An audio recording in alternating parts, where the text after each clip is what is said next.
देश में हो रही धार्मिक हिंसा पर बोले केंद्रीय मंत्री। कहा, विदेशियों का गुणगान करने वाले लोग हिंदू जुलूसों में फैला रहे हिंसा। केंद्रीय मंत्री ने राजनिवास रेप कांड में की केवल जांच की मांग। आपको बता दें कि केंद्र सरकार के इस्पात मंत्री फग्गन सिंह कुलस्ते आज अपने अल्प प्रवास पर रीवा पहुंचे, जहां पर उन्होंने मीडिया से बातचीत करते हुए हिंदुओं के जुलूस पर हो रही हिंसा को लेकर विदेशियों का गुणगान करने वाले लोगों को जिम्मेदार ठहराया है।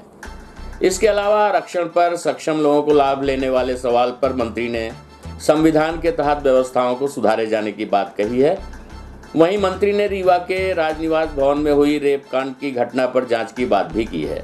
भारत सरकार के इस्पात मंत्री फग्गन सिंह कुलस्ते आज अपने आवास पर रीवा पहुंचे, जहां पर वो जिले के हनुमाना तहसील में आयोजित आदिवासी सम्मेलन में हिस्सा लेंगे। इस दौरान स्थानीय राजनिवास भवन में पत्रकारों से रूबरू होते हुए केंद्रीय मंत्री ने हिंदुओं के जुलूसों पर हो रही हिंसा पर विदेशियों का गुणगान करने वाले लोगों को जिम्मेदार ठहराया है। उन्होंने कहा कि इस तरह की हिंसा सहन नहीं की जाएगी, जिसके लिए राज्य सरकारों को कार्यवाही किए जाने का आदेश दिया गया है।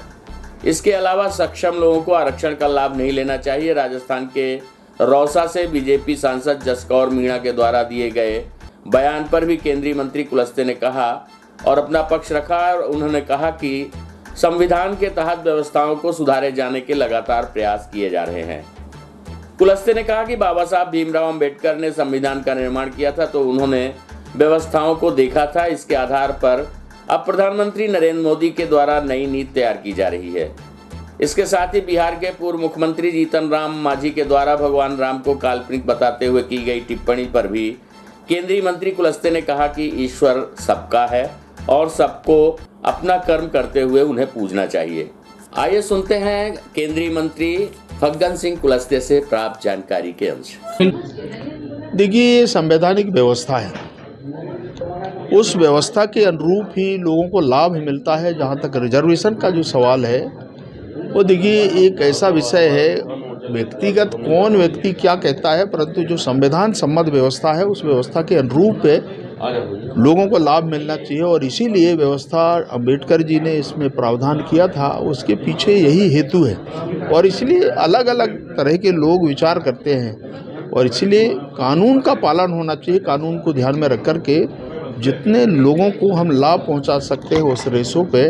अभी इसीलिए बैकवर्ड के बारे में भी जो विषय आया था, और मुझे कहते हुए प्रसन्नता है कि भारत में पहली बार प्रधानमंत्री नरेंद्र मोदी जी ने बैकवर्ड कमीशन बनाया। अगर इस देश में रहना है या इस देश में हमारा जन्म हुआ है तो सबसे पहले अपने देश के बारे में लोगों को सोचना चाहिए। जन्म यहाँ हुआ, पैदा यहाँ हुआ, हम भारत के खा रहे हैं और गुणगान करेंगे किसी विदेश के बारे में, तो ये ठीक नहीं है। हमारे भारत के अंदर कोई भी समुदाय संप्रदाय सबको ये स्वतंत्रता है और इसलिए ये इस प्रकार की जो बातें करने वाले लोग हैं और यही अहिंसा फैलाते हैं और इसलिए उन पर कानूनी कार्रवाई करने का अधिकार राज्य सरकारों का है, राज्य सरकार करती है। कांग्रेस का कहना है कि एक पक्षी कार्रवाई कर रही है भाजपा सरकार। देखिए, ये तो जांच का विषय है। अगर कोई ऐसा विषय है तो उनको जांच कराना चाहिए। अगर कोई लगता है कि गलत किसी के साथ अन्याय हो रहा है तो उसके लिए कानूनी कार्रवाई करना, जांच करना और उस आधार पर उनको आरोप सिद्ध करना, ये एक व्यवस्था का प्रश्न है। और इसलिए मुझे लगता है कि ये जो इस प्रकार के सवाल खड़े करते हैं इससे कोई हल नहीं है।